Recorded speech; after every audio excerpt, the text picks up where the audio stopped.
Everyone, ನಮ್ಮ ಅಡುಗೆ ನಿಮ್ಮ ರುಚಿಗೆ ಸ್ವಾಗತ.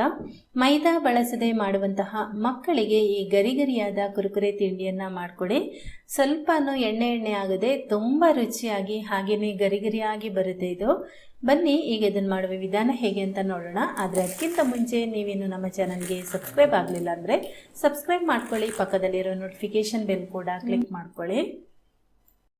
ಈಗ ಮೊದಲಿಗೆ ಒಂದು ಬೌಲ್ ತಗೊಂಡು ಅದಕ್ಕೆ ಒಂದು ಸಣ್ಣ ಕಪ್ನಲ್ಲಿ 1 ಕಪ್ನಷ್ಟು ಗೋಧಿ ಹಿಟ್ಟನ್ನು ಹಾಕ್ತಾ ಇದ್ದೀನಿ. ಇದು ಕಪ್ ಅಳತೆ ಹೇಳೋದಾದರೆ ಅರ್ಧ ಕಪ್ನಷ್ಟು ಇದೆ. 1/4 ಕಪ್ನಷ್ಟು ಇದಕ್ಕೆ ಚಿರೋಟಿ ರವೆಯನ್ನು ಹಾಕ್ತಾ ಇದ್ದೀನಿ. ನಂತರ 1/4 ಕಪ್ನಷ್ಟು ಅಕ್ಕಿ ಹಿಟ್ಟನ್ನು ಹಾಕ್ತಾ ಇದ್ದೀನಿ. ಅಕ್ಕಿ ಹಿಟ್ಟು ಹಾಕೋದ್ರಿಂದ ತುಂಬ ಚೆನ್ನಾಗಿ ಗರಿಗರಿಯಾಗಿ ಬರುತ್ತೆ, ಹಾಗೆಯೇ ಎಣ್ಣೆ ಜಾಸ್ತಿ ಹೀರ್ಕೊಳ್ಳೋದಿಲ್ಲ.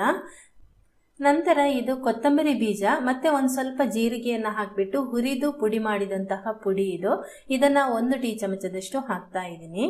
ಆಮೇಲೆ 1 ಟೀ ಚಮಚದಷ್ಟು ರೆಡ್ ಚಿಲ್ಲಿ ಪೌಡರ್, ನಂತರ 2 ಟೀ ಚಮಚದಷ್ಟು ಕಪ್ಪು ಎಳ್ಳು ಅಥವಾ ಬಿಳಿ ಎಳ್ಳು ಯಾವುದಾದ್ರೂ ಆಗುತ್ತೆ, ನಾನು ಬಿಳಿ ಎಳ್ಳು ಹಾಕ್ಕೊಂಡಿದ್ದೀನಿ. ಆಮೇಲೆ ರುಚಿಗೆ ತಕ್ಕಷ್ಟು ಉಪ್ಪನ್ನು ಹಾಕ್ಕೊಳ್ಳಿ. ಈಗ 1.5 ಟೀ ಚಮಚದಷ್ಟು ಬಿಸಿ ಎಣ್ಣೆಯನ್ನು ಹಾಕ್ತಾ ಇದ್ದೀನಿ.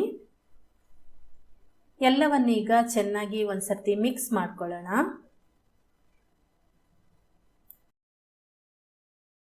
ಸ್ಪೂನಲ್ಲಿ ಚೆನ್ನಾಗಿ ಮಿಕ್ಸ್ ಮಾಡಿದ ನಂತರ ಇದಕ್ಕೆ ಸ್ವಲ್ಪನೇ ನೀರನ್ನು ಹಾಕಿ ಚೆನ್ನಾಗಿ ಇದನ್ನು ಕಲಿಸ್ಕೊಳ್ಬೇಕು. ಪೂರಿ ಹಿಟ್ಟಿಗೆಲ್ಲ ಯಾವ ರೀತಿ ಕಲಿಸ್ಕೊಳ್ತೀರಿ ಅದೇ ರೀತಿ ಕಲಿಸ್ಕೊಳ್ಳಿ, ಆದರೆ ಹಿಟ್ಟು ತುಂಬ ಗಟ್ಟಿ ಆಗಿರಬೇಕು. ಗಟ್ಟಿಯಾಗಿ ನಾವು ಕಲಸಿದ್ರೆ ಅದು ತುಂಬ ಚೆನ್ನಾಗಿ ಗರಿಗರಿಯಾಗಿ ಬರುತ್ತೆ.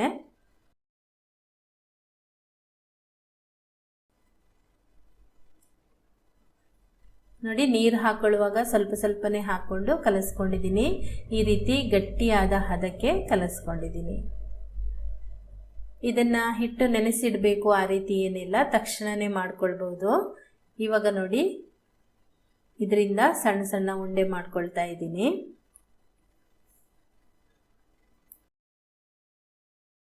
ಚಪಾತಿಯ ಉಂಡೆ ಸೈಜಲ್ಲಿ 4 ಉಂಡೆ ಆಗಿದೆ ಇದರಲ್ಲಿ. ಇದನ್ನೀಗ ನಾವು ಲಟ್ಟಿಸ್ಕೊಳ್ಬೇಕು. ಲಟ್ಟಣಿಗೆಗೆ ಈ ರೀತಿ ಎಣ್ಣೆ ಸವರ್ಕೊಳ್ಳಿ. ಹಾಗೆಯೇ ಚಪಾತಿ ಮಣೆಗೂ ಕೂಡ ಎಣ್ಣೆ ಸವರ್ಕೊಳ್ಳಿ. ಎಣ್ಣೆ ಸವರ್ಕೊಂಡು ಇದನ್ನು ನಾವು ತೆಳುವಾಗಿ ಲಟ್ಟಿಸ್ಕೊಳ್ಬೇಕು. ತುಂಬ ದಪ್ಪ ಬೇಡ, ಹಾಗೆಯೇ ತುಂಬ ತೆಳು ಕೂಡ ಬೇಡ. ಒಂದು ಪೂರಿಗೆ ನಾವು ಲಟ್ಟಿಸ್ಕೊಳ್ತೀವಲ್ವಾ ಆ ಹದಕ್ಕೆ ಲಟ್ಟಿಸ್ಕೊಳ್ಬೇಕು.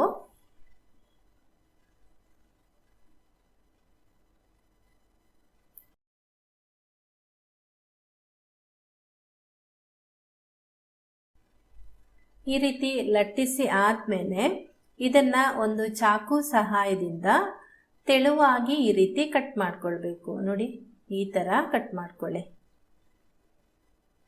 ನಿಮಗೆ ಯಾವ ಸೈಜ್ಗೆ ಬೇಕು ಆ ಸೈಜ್ಗೆ ಮಾಡ್ಕೊಳ್ಬೋದು, ಆದರೆ ಈ ರೀತಿ ಸಪೂರಕ್ಕೆ ಮಾಡಿದರೆ ತುಂಬ ಚೆನ್ನಾಗಿ ಬರುತ್ತೆ. ಆಮೇಲೆ ಇದನ್ನು ನೀವು ಎಷ್ಟು ಉದ್ದಕ್ಕೆ ಮಾಡ್ಕೊಳ್ತೀರಿ ಅಷ್ಟು ಉದ್ದಕ್ಕೆ ಈ ಥರ ಕಟ್ ಮಾಡ್ಕೊಳ್ಬೇಕು. ತುಂಬ ಸಣ್ಣದಾಗಿ ಬೇಕಾದರೆ ಸಣ್ಣದಾಗಿ ಮಾಡ್ಕೊಳ್ಳಿ. ನಾನು ಒಂದು ಮೀಡಿಯಮ್ ಸೈಜ್ಗೆ ಮಾಡ್ಕೊಳ್ತಾ ಇದ್ದೀನಿ. ಈ ಥರ ಕಟ್ ಮಾಡಿದ ಮೇಲೆ ನೋಡಿ, ಈ ರೀತಿ ಒಂದೊಂದಾಗಿ ಇದು ತೆಗೆಯೋದಕ್ಕೆ ಬರುತ್ತೆ, ಅಥವಾ ಎಲ್ಲವನ್ನ ಒಟ್ಟಿಗೆ ಕೂಡ ನೀವು ಒಂದು ಚಾಕು ಸಹಾಯದಿಂದ ತೆಗಿಬಹುದು. ಇದನ್ನು ಹೀಗೇನೆ ಫ್ರೈ ಮಾಡ್ಬೋದು, ಅಥವಾ ನಿಮಗೆ ಅದು ಸ್ವಲ್ಪನೂ ಉಬ್ಬೋದು ಬೇಡ ಅಂತಿದ್ರೆ ಈ ರೀತಿ ಇದನ್ನು ಮಾಡ್ಕೊಳ್ಳಿ. ಚುಚ್ಚಬೇಕು. ಈ ಥರ ಚುಚ್ಚಿದ್ರೆ ಅದು ಸ್ವಲ್ಪನೂ ಉಬ್ಬೋದಿಲ್ಲ, ತುಂಬ ಬೇಗ ಫ್ರೈ ಆಗುತ್ತೆ, ತುಂಬ ಗರಿಗರಿಯಾಗಿ ಕೂಡ ಬರುತ್ತೆ. ಈ ಥರನೂ ಮಾಡ್ಕೊಂಡಿದ್ದೀನಿ. ಆಮೇಲೆ ಅದನ್ನು ಚುಚ್ಚದೆ ಹಾಗೆ ಕೂಡ ನಾನು ಮಾಡ್ಕೊಂಡಿದ್ದೀನಿ, ಆದರೆ ಎರಡು ಕೂಡ ಚೆನ್ನಾಗಿಯೇ ಬಂದಿದೆ. ನೋಡಿ, ಈ ರೀತಿ ಇದನ್ನು ತಟ್ಟೆಗೆ ಹಾಕೊಳ್ತಾ ಇದ್ದೀನಿ.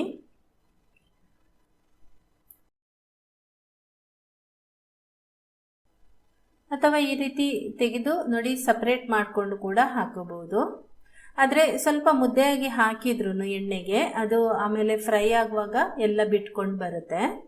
ಇವಾಗ ಎಲ್ಲವನ್ನ ತೆಗೆದು ತಟ್ಟೆಗೆ ಹಾಕ್ತಾ ಇದ್ದೀನಿ.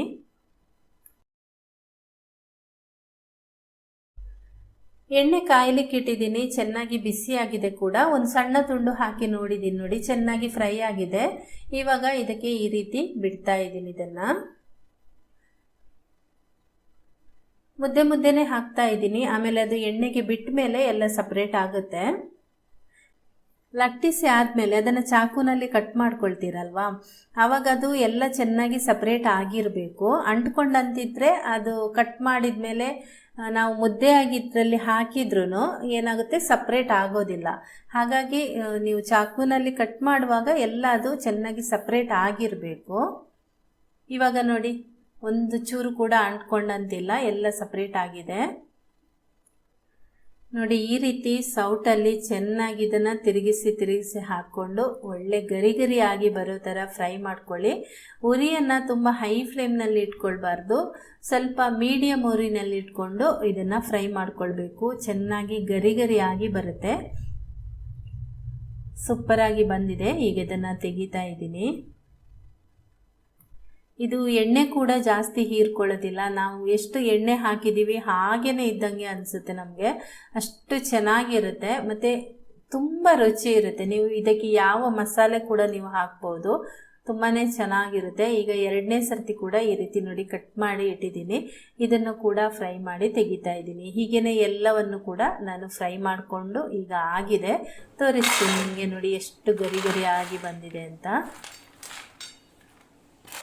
ಬಾಯಲ್ಲಿಟ್ಟರೆ ಕರಗೋಗುತ್ತೆ, ಅಂದರೆ ಗರಿ ಗರಿ ಆಗಿದ್ರೂ ಕೆಲವೊಂದು ಸರ್ತಿ ಅದು ತುಂಬ ಗಟ್ಟಿ ಇರುತ್ತಲ್ವ ಬಾಯಿಗೆ ಹಾಕ್ಕೊಳ್ಳುವಾಗ. ಆ ರೀತಿ ಇಲ್ಲ, ಬಾಯಲ್ಲಿ ಹಾಕಿದರೆ ಕರಗೋಗುತ್ತೆ, ಅಷ್ಟು ಸೂಪರಾಗಿರುತ್ತೆ. ಖಂಡಿತ ನೀವು ಟ್ರೈ ಮಾಡಿ. ಓಕೆ ಫ್ರೆಂಡ್ಸ್, ಈ ಒಂದು ರೆಸಿಪಿ ನಿಮಗೆ ಇಷ್ಟ ಆಗಿದ್ದರೆ ಒಂದು ಲೈಕ್ ಮಾಡಿ, ನಿಮ್ಮ ಪರಿಚಯದವರಿಗೆ ಶೇರ್ ಮಾಡಿ.